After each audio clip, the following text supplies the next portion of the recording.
Welcome to this short video overview of the ARCS Australia Human Ethics Research Committee training, which shows you how the training modules will help you contribute in a skilled and knowledgeable way as a layperson on an HREC committee. HREC committees are an integral part of the research process, and your contribution will be much appreciated. I encourage you to register for training, which will provide you the knowledge and skills necessary to participate in the committee in a confident and effective way. This training is free, supported by Beijing. I'd like to thank them for providing the means to offer this to you at no charge. I would also like to make a call out to thank the 3 experienced HREC and governance managers who have dedicated their time and expertise to develop and deliver the training. Thank you, Angela Watt, Anna Marie D'Souza, and Sonia Hancock. This training is unique as it's designed by current Ethics Committee members who know what the training should include. So please register at arcs.com.au. I hope this training encourages you to join an HREC, and for those already in a layperson role, I wish you much success. I'm Xiaowei Shi. I'm the Vice President of Beijing HREC Clinical Operations. I'm based in Australian Sydney. Beijing is delighted to support the ARCS Human Research Ethics Committee lay member training program. In Australia, all research proposals involving humans must be reviewed by Ethics Committee to ensure that they meet ethical standards and guidelines. In your role, you will bring viewpoints from the general public, and this training will help you to understand how the Ethics Committee operates. Thank you for volunteering your time to support research excellence. Welcome, everyone. Most recently, the COVID pandemic has put a spotlight on research. People have become aware that in order for research to go ahead, it requires review and approval by a Human Research Ethics Committee. Angela, you have managed a research ethics office for a long time. Could you start by letting us know what a Human Research Ethics Committee is? Yeah, thanks, Anna Marie. A Human Research Ethics Committee, or a HREC as we call them, is a specially constituted committee to review human research to ensure that research proposals are ethically acceptable and scientifically sound. All around the world, it is an ethical and a legal requirement for human research to be reviewed by a HREC. HRECs are expected to operate according to a fundamental set of ethical guidelines and principles, which have their origins in the Declaration of Helsinki. The Declaration of Helsinki was developed in 1964 by the World Medical Association as part of a set of universally accepted principles for human experimentation, part of an international response to the atrocities involving human experimentation that occurred during and after World War II. The Declaration of Helsinki is regarded as the cornerstone of human research ethics around the world. The core principles of the declaration include that the participant must agree or consent to take part in the research. They have the right to make an informed decision. An informed consent can only be provided with appropriate information, and people must knowingly and freely agree to be involved in research. Another one of the principles is that the participant's welfare, the welfare of the individual participant, is paramount, and it takes precedence over the interests of society and science. And research protocols must be reviewed by an independent committee, which is where HRECs come in. Research must be conducted by appropriately qualified and experienced individuals, and the risks must not outweigh the benefits. In Australia, we have a document called the National Statement on Ethical Conduct in Human Research, and this is our version of the Declaration of Helsinki. The purpose of the National Statement is to ensure and promote ethically good human research. So what is ethically good human research? It's research which is based on respect for human beings, which has merit and integrity, which has justice, which means it's fair, and which has beneficence, which means it does good. And HRECs must operate independently in all ways, especially in terms of their review and of the decisions that they make to approve or not approve particular research project applications. The national statement also prescribes the minimum membership of a HREC, requiring that at least half the members are independent of the institution sponsoring the research, and also that there are 2 lay members. And the tracking module that we've developed and that we're talking about today is designed to support new lay members of HRECs. And it's also designed to encourage people who have heard about HRECs to consider joining. Thanks, Anne-Marie. Thanks, Angela. You mentioned this training module is created for the lay members on the committee. Sonia, you would have been involved in recruiting various members to your ethics committee. Can you describe who would be suitably qualified to join a HREC as a lay member? Absolutely. Thank you for your question, Anna-Marie. So as Angela just noted, the national statement particularly makes reference to having at least 2 lay people on the committee, 1 man and 1 woman, who are not affiliated with the organisation who is hosting the committee and do not currently engage in medical, scientific, legal or academic work. Essentially, really, anyone who is not currently working in a medical, scientific, legal or academic service can be considered a layperson. That could be you. Thank you.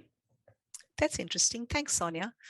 Would you mind elaborating on the role of a lay member on the committee and what are the general expectations? Yeah, absolutely. So pre-COVID, meetings were generally in person on a monthly basis with up to 12 meetings scheduled each year. The meetings would generally run for 2 to 3 hours, although the time can vary based on the number of applications received per month. However, as a result of the pandemic, the past 2 years, meetings have been primarily held by video conferencing. So to facilitate increased numbers and urgency of research proposals, meeting frequency may be increased depending on the number of studies submitted each month and any urgent review required, for example, COVID-related research. To enable opportunities for training and mentoring, as well as exposure in reviewing a whole variety of different research types, members are asked to participate in at least 6 meetings per year. The advantage of the online meeting is that you can participate from the comfort of your own home or workspace. However, the disadvantage of that is that there is a lost opportunity to engage with other members of the HREC in a more informal manner. It's quite likely that moving forward, meetings will move to a hybrid model where the Secretariat can easily adapt depending on the local restrictions that are in place. So before attending the meetings, you'll be assigned applications to review. It's a key point here that as a lay person, you are considered the consumer champion, the voice of the research participants.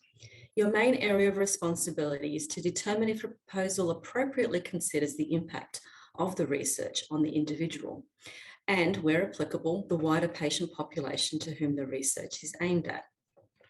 As an example, when reviewing a study, consider, are the documents presented in such a way that enables understanding without having to reach for a dictionary?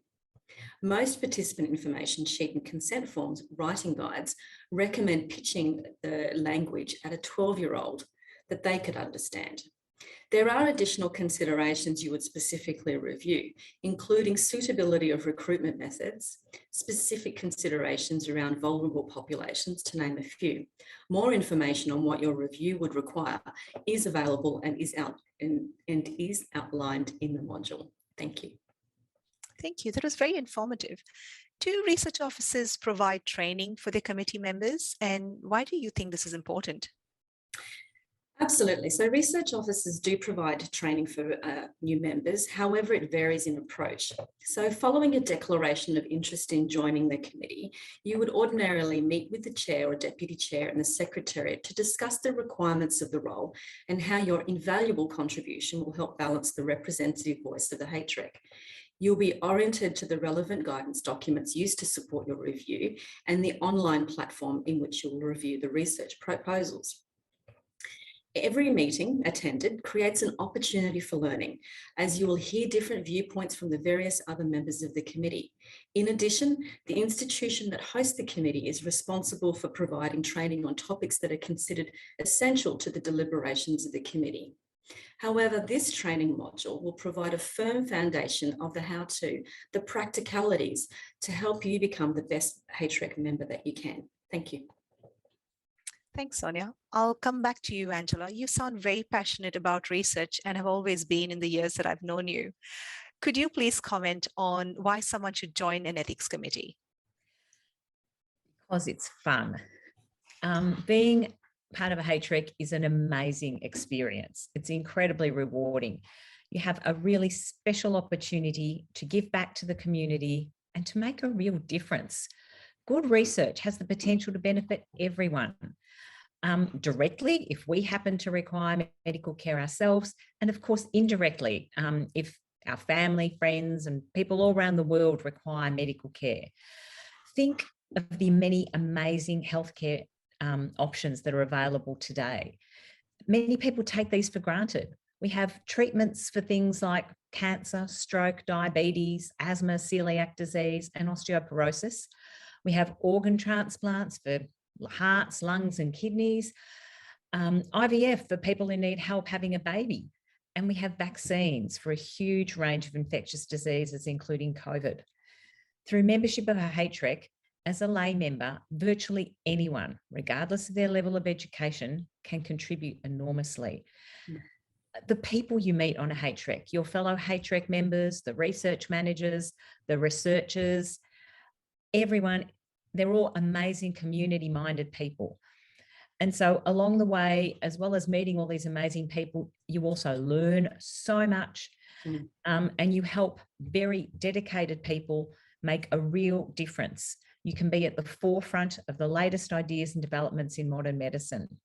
On a personal level, in my 30 years working with the HREC at the Royal Melbourne Hospital, I've had the enormous privilege of working with some really dedicated scientists and doctors whose work has led to the development of many treatments that I have seen during my time, and two in particular that stand out are filgrastim, which is used to support people having chemotherapy, and more recently, venetoclax, which is now standard treatment for acute myeloid leukemia and is also being trialled in other cancers now. Being part of the journey on a HREC puts you in a position to nurture a bright and brilliant idea to a life-saving and life-changing therapy. And when I retire, I fully intend to continue this really rewarding experience as a lay member of a HREC myself. It's really good to hear you plan to join a HREC as a committee member in the future. If you do plan on moving to Sydney, we'd love to have you on our committee. Can you let us know, in your opinion, what you would say makes a good committee member? Yeah, thank you. Yeah, well, I think anyone can make a good committee member. You just need to want to, because there can be a fair amount of work, and that work that you do matters. It makes a difference. A good committee member is a person who can put themselves in the shoes of the research participant and be their advocate and ask questions on their behalf. There is no such thing as a dumb or a wrong question when you are a member of a HREC. It's your responsibility to ask those dumb questions on behalf of vulnerable research participants who are often afraid or unable to speak up. If you can't understand something or you don't feel comfortable about something involved in a particular project, say so. And your fellow HREC members will be really glad that you did. They'll respect you and they'll really be keen to help you address those questions. HRECs need members who are not shy, who are curious, who are sincere and community-minded.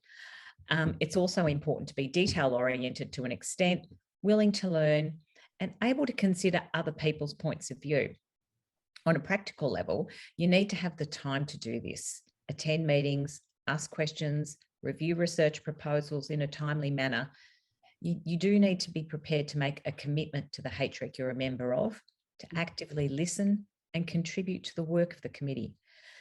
And I think too, you need the ability to actually enjoy the feeling that doing all of this amazing work generates.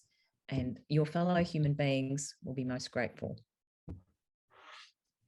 I hope that Angela and Sonia have given you sufficient information and whetted your appetite to complete this training. What sets this training apart from the others is it has been developed and created by members of research offices that are motivated and passionate to support the lay members of the committee. We not only want to give you the what, but also the how, and support you in fulfilling your journey on the HREC. My name's George Kiosoglu, and I'm a lay person on the Royal Melbourne Hospital Ethics Committee. It's my 4th year of being on that committee, and I've found it not only enjoyable, but very stimulating and rewarding. And I decided I wanted to become a member of the Ethics Committee after going through several months of treatment for acute myeloid leukemia with a low 5-year survival rate, and this was followed by an allogeneic stem cell transplant. I realized after going through that one of the reasons my treatment was so successful was because of all the medical research that had happened before it. And I wanted to find a way of being able to help continue that research and make it even better so survival rates could improve. Being on a HREC committee meant I could make a meaningful contribution to improving the treatments and outcomes and ensuring that it gets done in an ethical way and that the patient is well informed. They know what's required, they know what the risks are, they go in with their eyes open as much as possible, and that it's their decision to go ahead with it. In addition to that, it's also about making sure that the researchers are aware that you're working with the participant and helping them rather than working on the participant. And I feel that's a really important message that we get across in the Ethics Committee. Whenever I do my review, I always make sure that I put myself in the position of a potential participant as much as possible. And things like, would I go for this? Do I understand it? If someone's got English as a second language, do I really understand this, or would they understand it? And then, do they need an interpreter? Those sorts of issues as well. And then I go through the informed consent documents and make sure that they're okay, they're written in a way that is understandable, that it's covered everything, and that there's nothing really missing. If there is, we will suggest they include it. And just going back to thinking about when I first joined the Ethics Committee, I joined as an observer initially to see what it was like, and that was really good, but it was really daunting as well.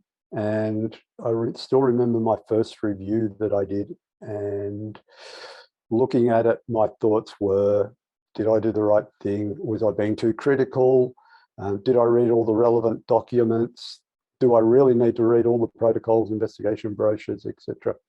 Were my comments valid? Is it okay to say that I don't support this research?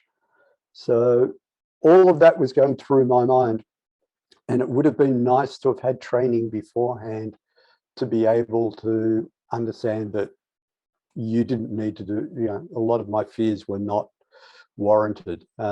So I would encourage you actually to do the training before you consider whether you're going to become part of an ethics committee. But I think it's really a great opportunity. From my point of view, I feel I'm giving back to the community. I feel I'm doing something that is really, really worthwhile. And most importantly, from my point, it's a lot of fun. And it's also stimulating my, as Poirot says, my little grey cells. I would encourage you to do the training and register for it. And I've said that a couple of times now because it really is important. And I remember the training I got afterwards, and that was really, really helpful. So go for it. I would encourage you. I think it's a lot of fun, and enjoy it.